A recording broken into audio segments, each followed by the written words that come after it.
Loveline A. Pacardo, Alea Faith C. Oman, Michelle M. Kalingaon, at Hernan G. Vitro. ang tagapag-ulat sa araw na ito, ang paghahayupan. Ang paghahayupan naman ay binubuo sa pag-aalaga ng kalabaw, baka, kambing, pato, manok at iba pa. Ang paghahayupan naman ay nakakatulong sa pagsupply ng ating mga pangangailangan sa karne at iba pang pagkain. mayroon ding mga pribadong korporasyon na nasa ganitong hanap buhay. Ang pag-aayuban ay gawaing pangkabuhayan ng bibilangan ng ating mga tagapag-alaga ng hayop. At yun lamang po at maraming salamat. Magandang umaga po sa inyong lahat. Kami nga po pala ang natasang magbigay ng ulat sa inyo tungkol sa sektor ng paghahalaman. Paghahalaman. Maraming mga pangunahing pananim ang bansa tulad ng palay, mais, niyog, tubo, saging, pinya, kape, mangga, tabako at abakado.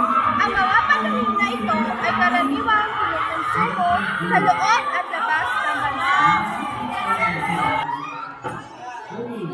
Ang paghahalaman ay mahalaga dahil nagugulat ito ng mga pagkain at ilan ng prutas, gulay at iba pang pananim para sa nutrisyon at nagbibigay rin ito ng kabuhayan at nagpapabuti ng kalusugan.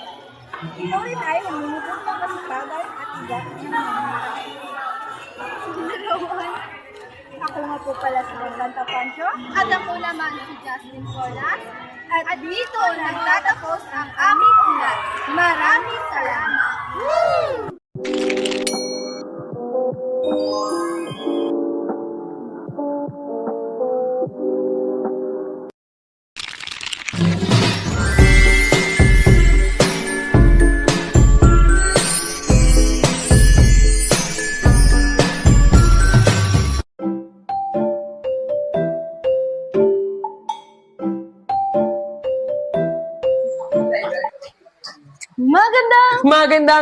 Magandang araw mga kamag-aral.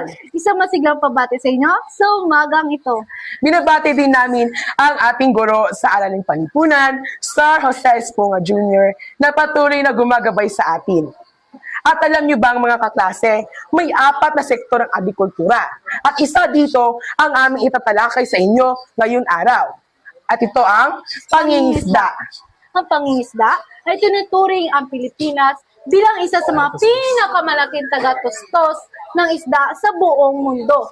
Ang pangingisda ay nauuri sa 3. Una, komersyal. Ikalawa, municipal. At panghuli, aquaculture. Komersyal. Ang komersyal ng pangingisda ay tumutukoy sa mga